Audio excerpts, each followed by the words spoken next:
What's going on, everybody? Welcome back. To be honest, I did not think I'd be making one of these videos again, but I find myself making one of these videos again. Today I'm going to be taking my front end off for a third time and replacing my form lighting headlights with Morimoto XB Evo headlights. Now, as you may know, I purchased the form lights not long ago, maybe a month or so ago. The reason why I'm going to Morimoto's is I've had some issues with these headlights. Now, I want to foot stomp that I have no issues with form lighting. They have phenomenal items, but they're just going through like a weird phase of production issues. The first set of lights that I had received had a very strange beam pattern, and there was also contaminants like little plastic shavings in the housing. So I contacted Form, provided serial numbers, all that fun stuff, and they deemed that my batch was a bad batch from the factory. So they told me that they would send me a replacement set that would not have any of those issues, and I could install them and then go on my separate way and enjoy my headlights. I was on vacation when they sent the second set, and I got home, a couple weeks later, and I installed them. And the issue that I encountered was there was more contaminants in the housing again. And I'll show you what that looks like here in a second.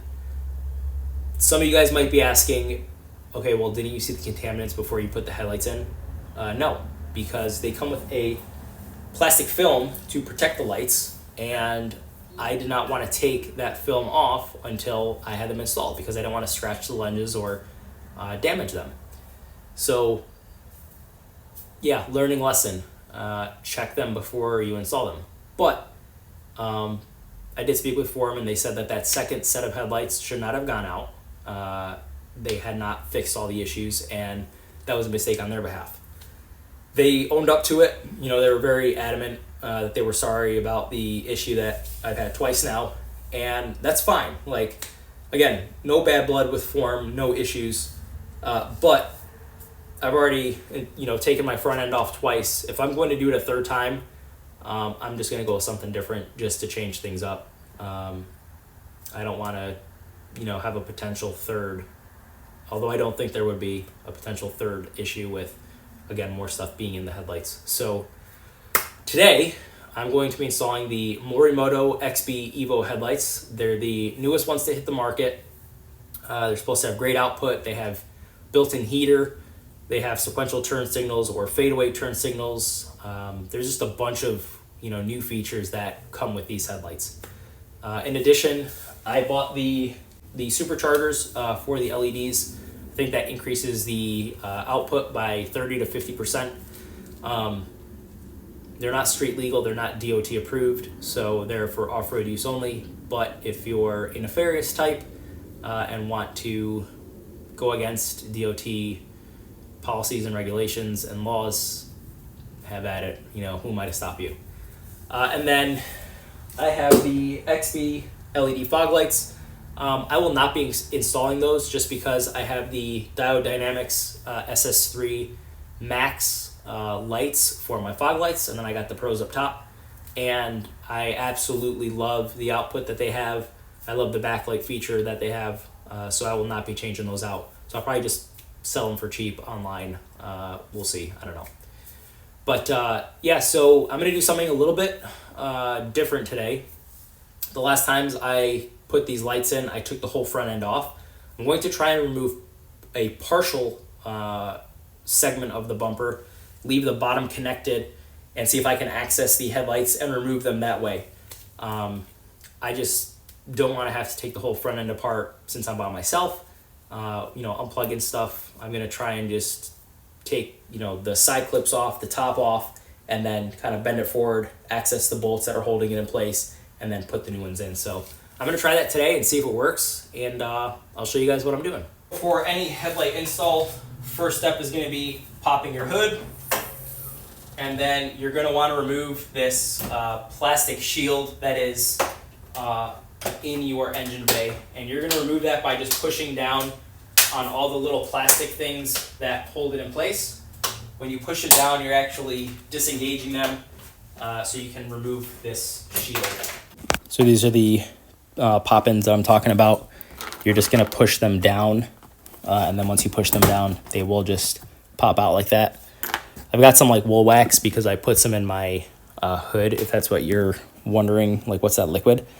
But I'm gonna pop all these out, and I'm going to keep them attached. I just lost one down in there, find it later.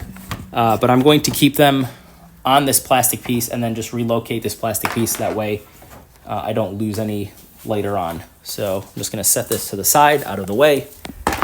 And now I gotta find the other one that fell in my engine bay.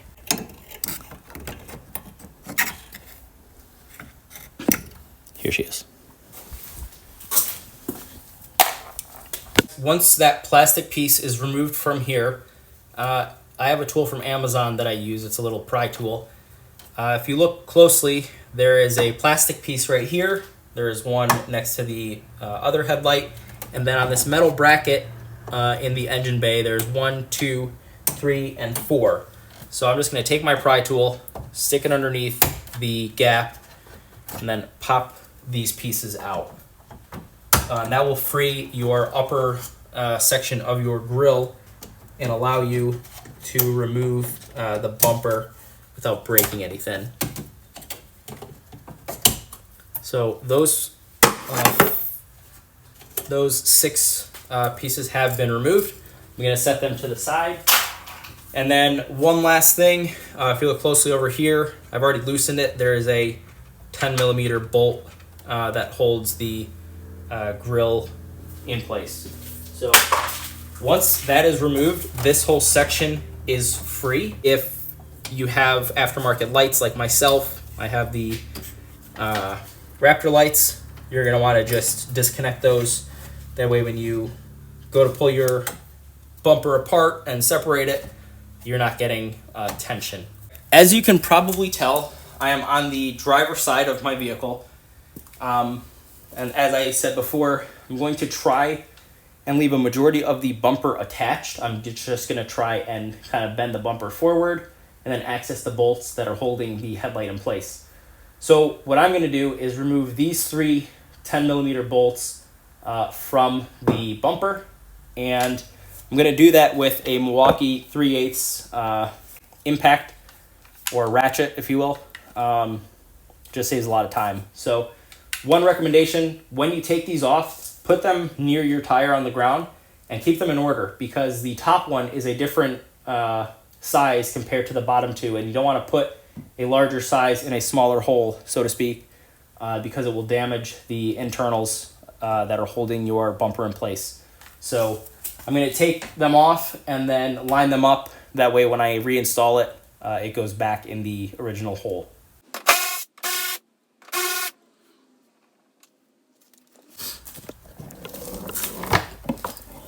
All right, now you can probably see that the top one, which is on the right-hand side, is a different size compared to the left 2. So I'm just gonna leave them like that near the tire. And I know that the one that is closest to my door is the one that goes on top. All right, the next step, once you get those 3 10mm bolts out of the way, is there is a little plastic ring here that is not part of the bumper. It is holding the bumper in place. So you're gonna essentially take this and lift it over this plastic piece, and then you're gonna separate these clips from the bumper itself. And then before you start getting froggy and pulling stuff apart, there is a bracket in here that is holding the bumper in place. So you're gonna wanna gently remove that. I will show you how to do that once I free this and these 2 bracket pieces right here, or clips. All right, that has been removed or separated. That has been separated. This piece right here has been separated from the bumper. And then the clips that I'm talking about, kind of hard to see, but this right here, there's a clip behind it. See if I can show you without damaging anything. So that's where it pops into. So with your pry tool, you're going to essentially wedge it between, and then push that plastic piece up to free this and allow it to pop out. There's one here, there's one there, there's one there, there's one here, and then there is a final one that is located right there. So now I'm going to go to the other side and do the same thing. The 3 bolts on either side of the wheel well have been removed. The brackets that are holding the bumper in place have been freed from the bumper, and then the top part of the pro grille has been separated. As you can see, it wobbles.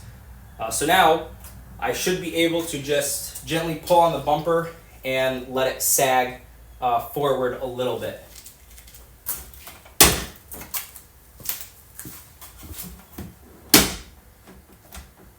Sweet. So now the bumper is sagging and there is that gap. So now what I can do is get in the bumper and free up what is holding the headlights in place, and I will show you that next. Now I'm going to help you guys identify where the bolts are that hold your headlights in place. This is not specific to this headlight, it is just all the 4Runner headlights. So under this plastic piece right here, if you just move it to the side, there's a bolt up top. If you take the bumper and gently get behind it, right where my middle finger is, there is a bolt right there. You're going to want to loosen that. In the front, there is a bolt up top near your water windshield reservoir. And then as you get underneath or behind the bumper, there is another one. It is located right behind the pro grille.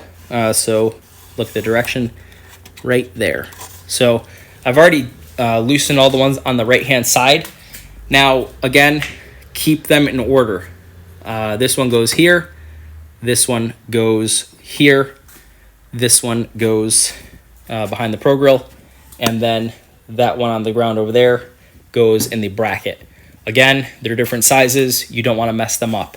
So now you're going to lift the tabs up and you can see the light is free. So the last thing I have to do is unplug all the connections. If you are alone like I am, I recommend you just stick your hands behind the headlight and loosen up all the connections prior to removing this from the 4Runner, or else what you're going to encounter is you're going to have this bulky headlight in your hand, you're going to try to unplug stuff.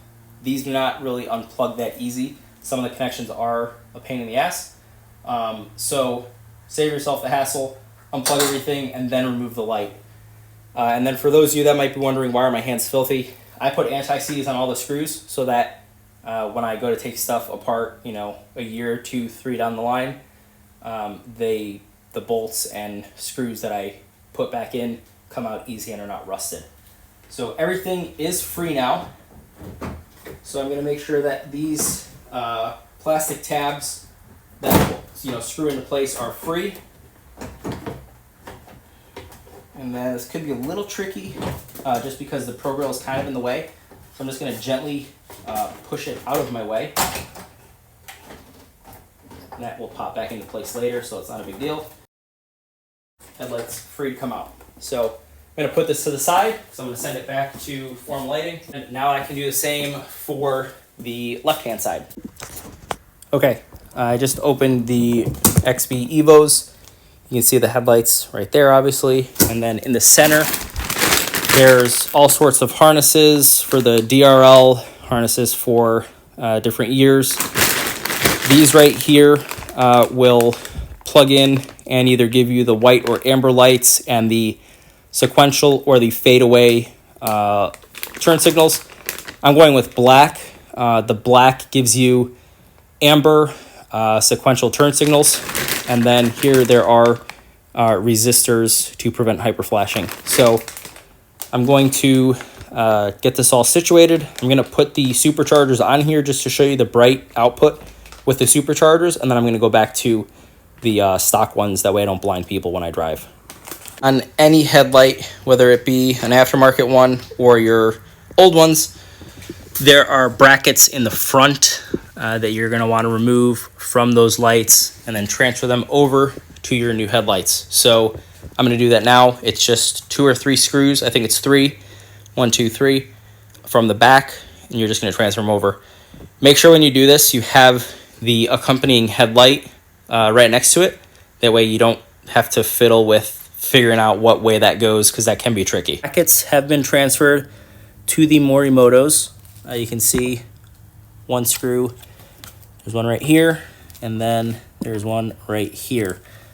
So the brackets are transferred. Now what I'm going to do is read the instructions for the daytime running lights. You need to run a fuse for that.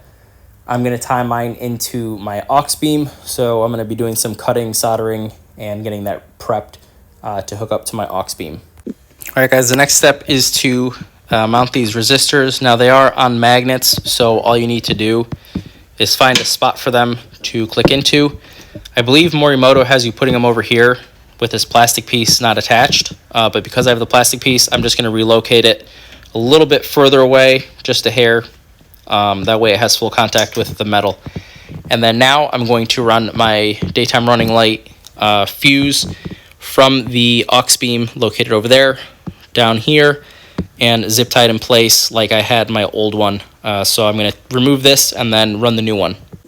Alrighty, the DRL wire has been run.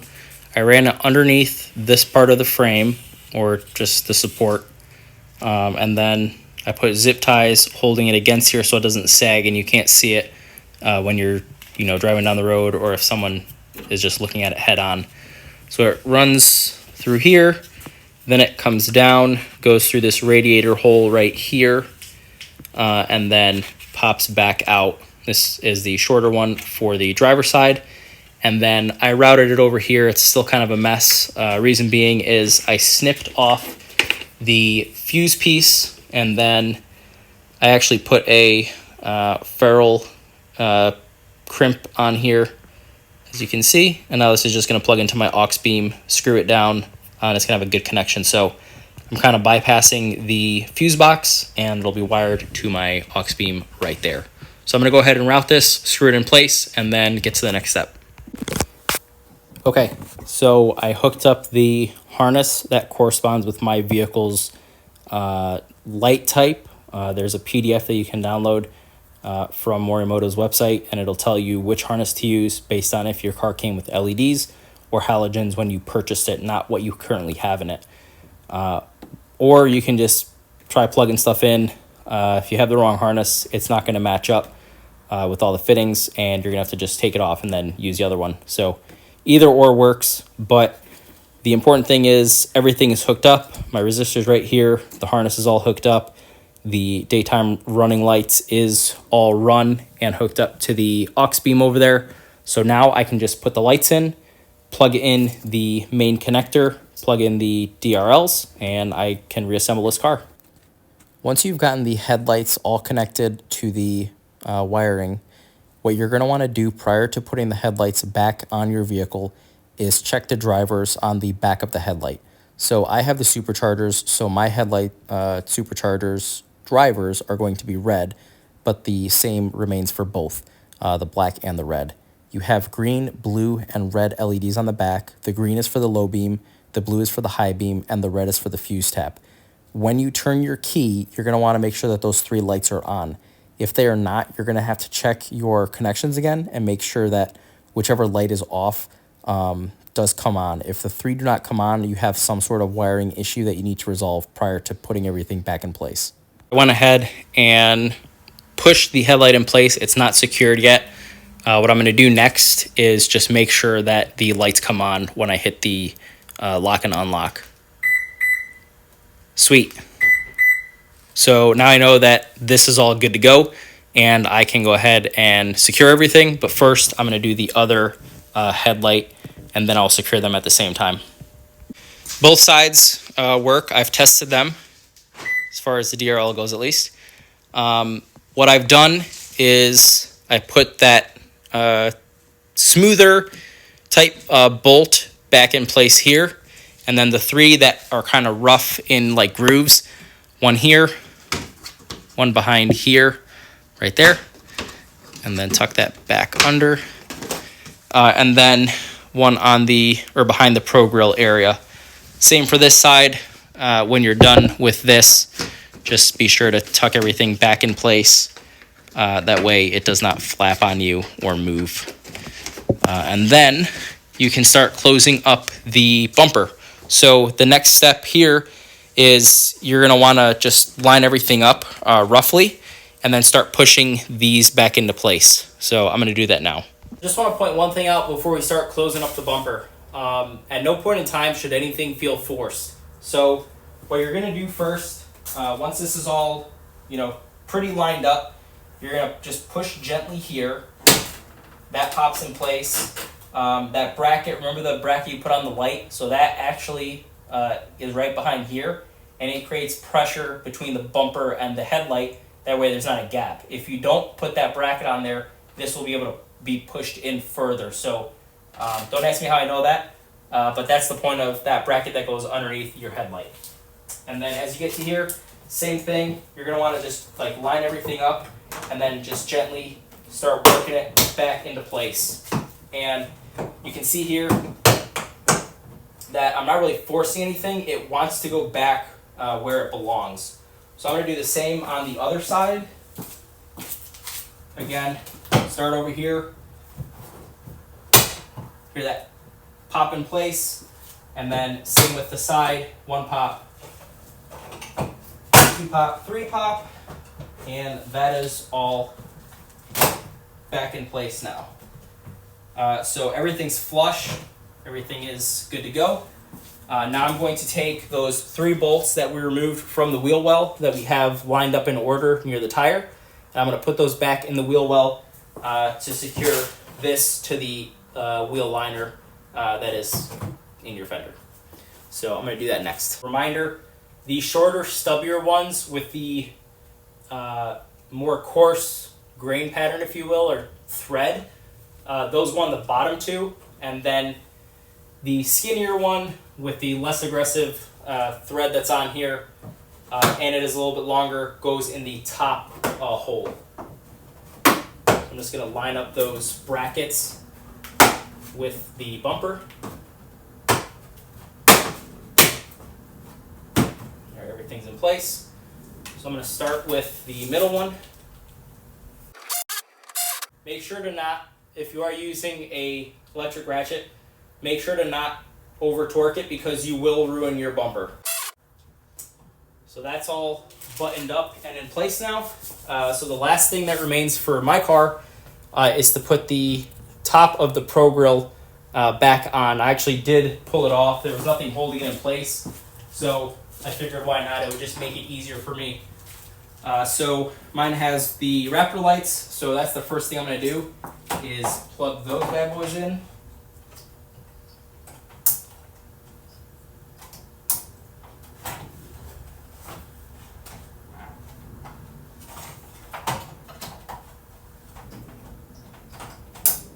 Alright, so now that those are plugged in, I'm going to look on the lower part of the grill, make sure everything is lined up before I go ahead and push it in place because I don't want to damage anything.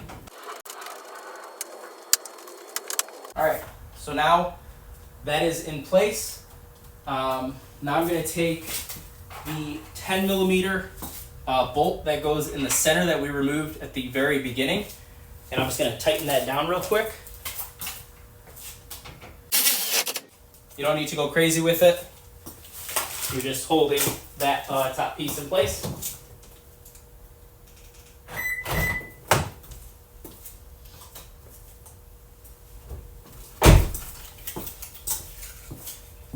Now we're going to put those 4 plastic clips that we removed originally back where they belong. So again, going across the bracket that's behind the grill. And then we also have the 2 that go right up here.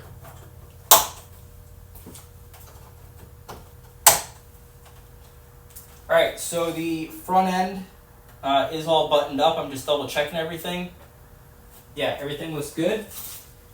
Now you're going to take that plastic piece that goes inside your engine bay and kind of covers everything. You're going to drop it in place, and then you're going to want to unpop the pieces if you already haven't, and then put them back where they belong. So I'm going to do that now.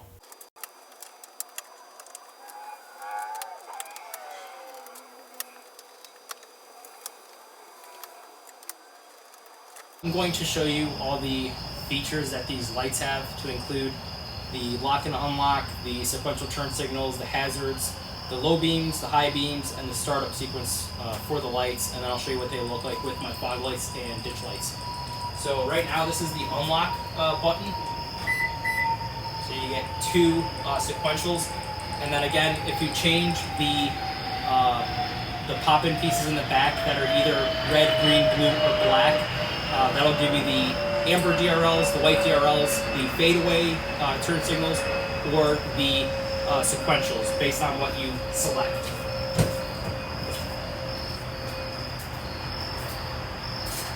So when you turn your car on, this is the startup sequence. So the DRLs come on first, and then you get the headlights that go through a sequence, and then they turn off. So now they are considered on with just the DRLs. This is what the turn signals look like. Same with the right. These are the hazards.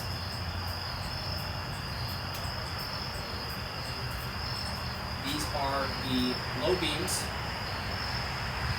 And then these are the high beams. And you're going to hear an audible tone when you hit the high beams. Now keep in mind, these are with the superchargers in them. They're not the stock ones that come from Morimoto. You have to buy the superchargers, but it does make quite a difference as far as light output goes. And then this is with the fog lights on. And then this is with the cube DRLs, the ditch light DRLs, and then the ditch lights themselves. So pretty good light output in general. So, alright, now I'm going to take you guys for a quick drive, show you guys the beam pattern and the new developments that Morimoto has come up with so that you don't blind oncoming traffic. And I'll show you the overall brightness of these headlights. They are, I think, unmatched compared to what else is out on the market right now. This is my 4Runner with just the DRLs on. Obviously it's a little hard to see because it is night. It's 8 o'clock at night. And these are DRLs. So this is what it looks like when I put my low beams on.